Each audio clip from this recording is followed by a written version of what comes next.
I'm Martin again. This is Aaron. This is Nang Young.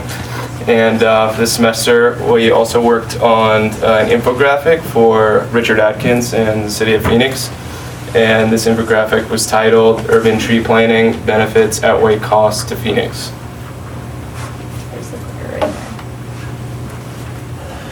And so my section on the infographic, if you'll see, I believe on the top left where it has the big tree, I researched all the benefits that trees provide to being planted in a city. And studies have found that planting new trees can increase surrounding property values by 2 to 10%. And this actually increases if your home is located near a park.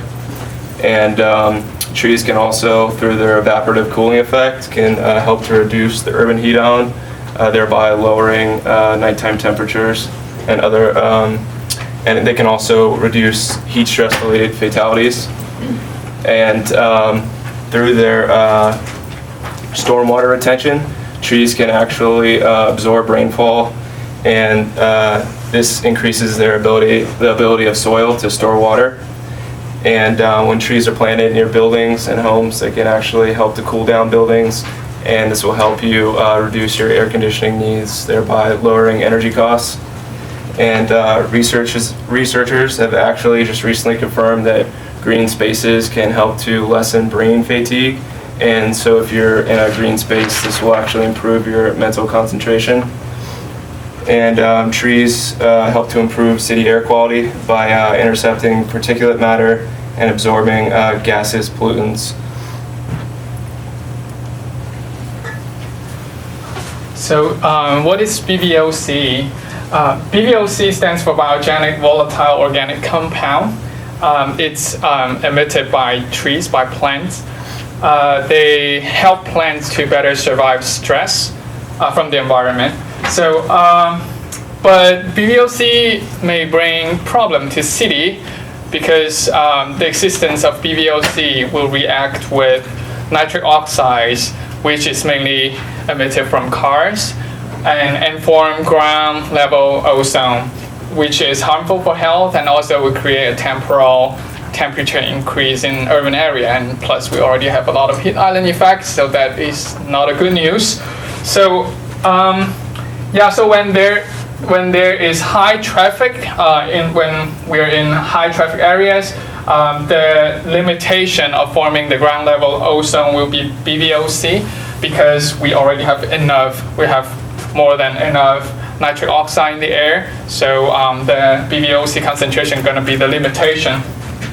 But we can choose different types of plants to manipulate the BVOC in the air. There are some plants, they are huge BVOC emitters, like eucalyptus, oak, poplar, and willow. And some of them are medium level, like Palo Verde and mesquite.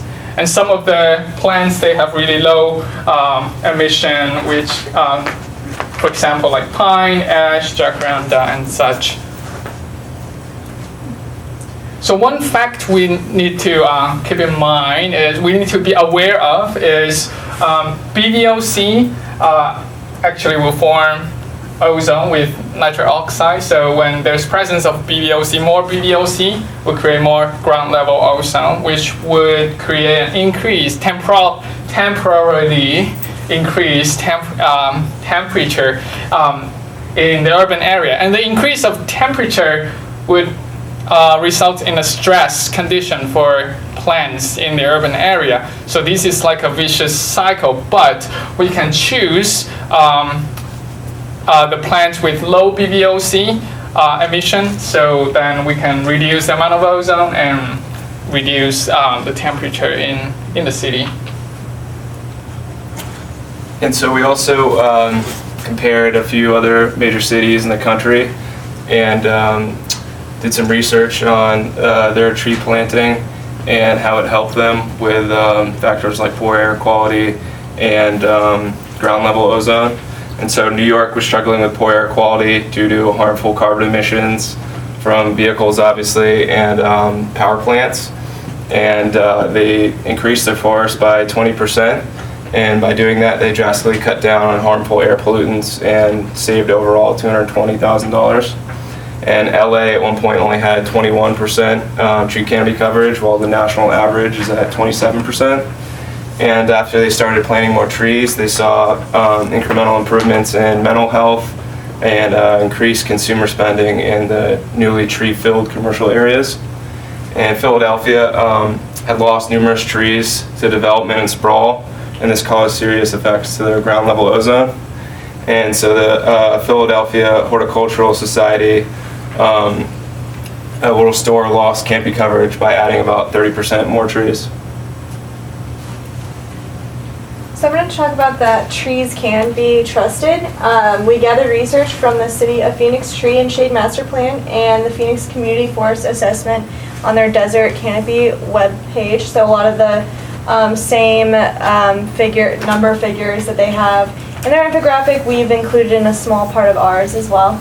And the main things are that the return on investment of planting trees in Phoenix is $2.23. So if for every dollar that you spend in investing in trees, you get $2.23 in return.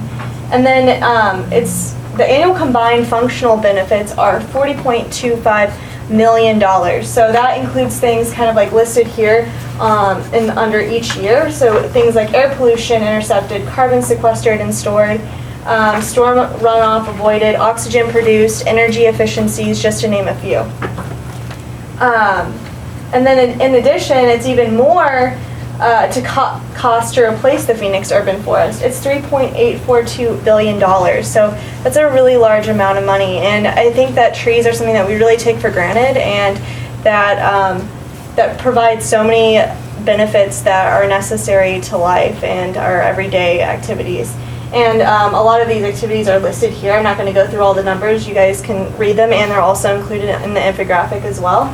So I think the main takeaway is that the BVOCs are a negative impact, and some of the trees planted are high emitters, but some are low. And but even including that, the benefits outweigh their negative impacts in the end. So that's really important. So you can click. So here's our infographic that a lot of you guys have in your hand, and Martin talked about what was kind of over in this tree area, and then Ning Yong talked about this area. I talked about this area down here, and then Michael, who's not here today, he would have talked about this, but Martin talked about it here. So yeah. Thank you. So thank you guys.